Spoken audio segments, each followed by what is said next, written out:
Hey folks, Jimmy Smith here for my pre-fight breakdown. Smith versus Rakic. Yeah, the news broke today. I'm taking over for Luke Thomas permanently starting next week. Next Monday is the first show. If you have SiriusXM, check it out. I'll be on 3 hours a day, every day. Once everything gets going, right now it's 2 hours a day. But yeah, full-time gig with SiriusXM. Thanks a lot for everybody who gave me the well wishes, and that's going to be my full-time gig from here on out. I'll still be doing these. I know not everyone has SiriusXM. I'm going to be repeating myself a little bit, but I got to keep my YouTube channel going, and I appreciate you guys checking it out. So, back to Anthony Smith versus Alexander Rakic. Bottom of the card, Magomed Ankalaev versus Ion Cutelaba. This is a rematch that was supposed to take place a little while ago. Then a bad COVID test extended things yet again. For people who didn't see the first one, a lot of bad blood. Cutelaba really getting in Ankalaev's face, as he often does. And anyway, what I said last time when I broke this one down, it's the same thing. These guys don't like one another. They were trading punches early, throwing all kinds of strikes. It was a kickboxing match with MMA gloves on. And one thing that seems to be kind of overlooked to me is Ankalaev was landing more than Cutelaba. You know, Ankalaev was doing better in the stand-up. Was he landing knockout shots? No. Were a lot of them getting deflected and stuff like that? Yeah. But he was landing more than Cutelaba. So, in what I think is probably going to be a kickboxing battle, the first time around, Ankalaev looked a little bit sharper. And Cutelaba, one thing I look for when I think about a fighter's striking ability and their well-roundedness is how do they handle duress? How do they handle it when they're under attack? Cutelaba's response under attack from Ankalaev was throw back harder. Even though they weren't landing, it wasn't really working, he was just standing there like, okay, I'll take a couple, I'll try and block what I can, and I'm going to come over the top with a big counter shot. He didn't necessarily try to slip or angle or get creative with his defense. It was answer back harder and I'm going to win. So we saw what happens when the going gets rough for him. He just goes back to his power punches. Sometimes that's going to work, but a lot of times it isn't. And also the fact that Ankalaev seemed to be the sharper striker when they were on the feet makes me lean a little bit more toward Ankalaev. Also, when two fighters are emotional and there's bad blood or beef or anything like this, the one that's a little more, I don't want to say casual about it, but the one that's less emotional, the one that's not wrapped up in making this super duper personal, to me, has a little bit of an edge. And Chael Sonnen and I were talking about this actually this morning, and you know, like him versus Wanderlei Silva. Wanderlei is the one that really got worked up. Chael didn't. Chael kind of let Wanderlei be the angry one, the mad one. He's good at getting opponents off their game because they get so upset and want to hit him so badly. Same thing with Conor McGregor. You know, he gets fighters to fight emotional fights. I don't think he's that emotional. Chael, I know, isn't that emotional. I spend enough time around the guy. He doesn't take it that personally. So in this instance, I think Cutelaba is the more emotional fighter. He lost last time with the whole... It was an early stoppage completely, I will admit that, when he, you know, kind of did the fake out and did a little bit of the wobble and stuff like that, and the referee bought it and stopped the fight. Well, he's the one that has more to prove. I think he's going to come out angry. I think it's going to cost him. I don't like the fact that he would... Now, he's always emotional. It's true. He's an emotional fighter. But I think he's going to be exceptionally emotional in this fight. Ankalaev already showed that he's an excellent kickboxer. I don't think that combination works out very well for him. I got to go by Ankalaev, probably by knockout, considering how this fight's going to go. Ricardo Lamas, Algio, looks like. I hope I'm pronouncing it correctly. I saw the fights, but I wasn't listening. Ricardo Lamas, one of those guys, went from challenger to really solid gatekeeper and very, very tough fighter. He's well-rounded. He's experienced. There's not a lot he hasn't done. There's nothing that really stands out. That I think he's a more than decent kickboxer. But with Ricardo Lamas, it's like he always finds a way to... When he wins fights against tough opponents, they make a mistake and he capitalizes. It wasn't that he's super athletic or crazy accurate, has a ton of power. It's he's really good at taking advantage of his opponent's mistakes. He's very, very good at that. He's very opportunistic as a fighter. So when I look at that, I look at his opponent, whose biggest fight was in the Contender Series, which he lost. He's big for the weight class. He's solid. There are no serious gaps in his game, but he doesn't do anything that well. There's no one thing, in my opinion, that Algio does great that Ricardo Lamas hasn't dealt with or seen before. Yeah, he's getting older at 38. Yeah, if you look at the Josh Emmett knockout, he's taken some bad shots, and they start catching up with you at about this age. Especially this weight class where everybody's pretty quick. You got to stay super sharp. It's not like heavyweights where you can have your prime in your mid to late 30s. So I would say Ricardo Lamas is certainly on the downside in this fight, but he's experienced enough to take a rookie into deep water, to show them tricks they haven't seen before, to not get emotional when things don't work out his way. I don't see his opponent having any of those gifts. He's just trying to find his legs in the UFC, and his first fight in the actual UFC itself, not the Contender Series, is against a former challenger who still has some tread on the tires from what I've seen. So yeah, the losses to Calvin Kattar, he's always lost to guys who are right now at the contender level. So we haven't seen that real step down performance from Ricardo Lamas where he takes on a no-name and just lays an egg that night and doesn't fight well. We haven't seen that yet.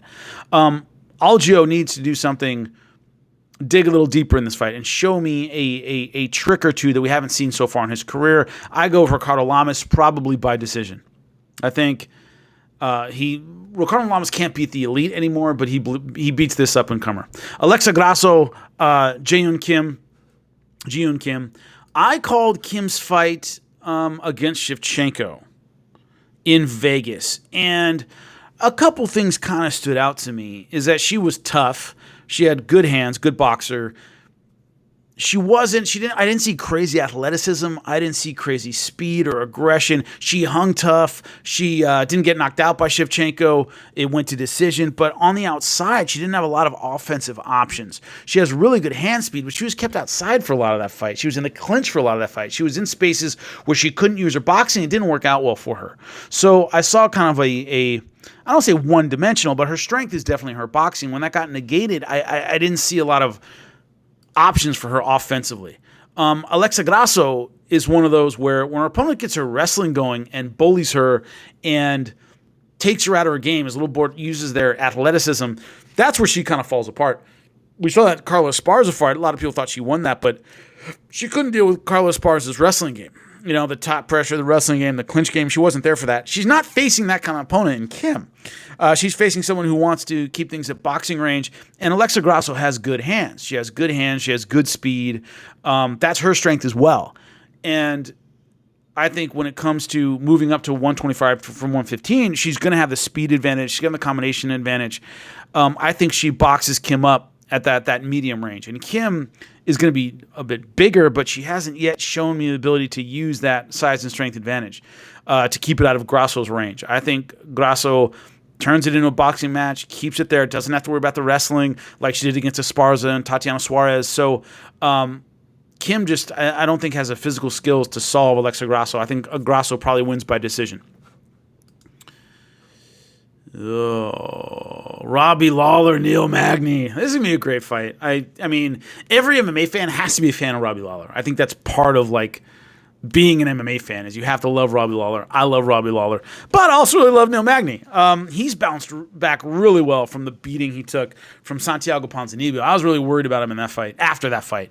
I was worried about him during and after that fight. Because, man, he took a pummeling there. Neil Magny is one of those guys where, with his build and his weapons and his frame, he should keep guys on the outside and win every fight by decision. 6'3", incredibly rangy. His reach is out of this world. No one should be able to get past his jab and his lead kick. The issue he has is, and he has a great clinch, his issue is he tends to be aggressive on the feet and give up that range advantage. When you have more range than your opponent, I describe it like being a sniper. You find your spot and you stay there and you let your opponent come to you. The guys with the sniper rifle don't charge across the battlefield at their opponents. They let them come to them, they pick them off. That's after you see a long jab. That's after you see a long kick is I'm staying here. You got to walk through my jab to get to me. You got to walk through my line of fire.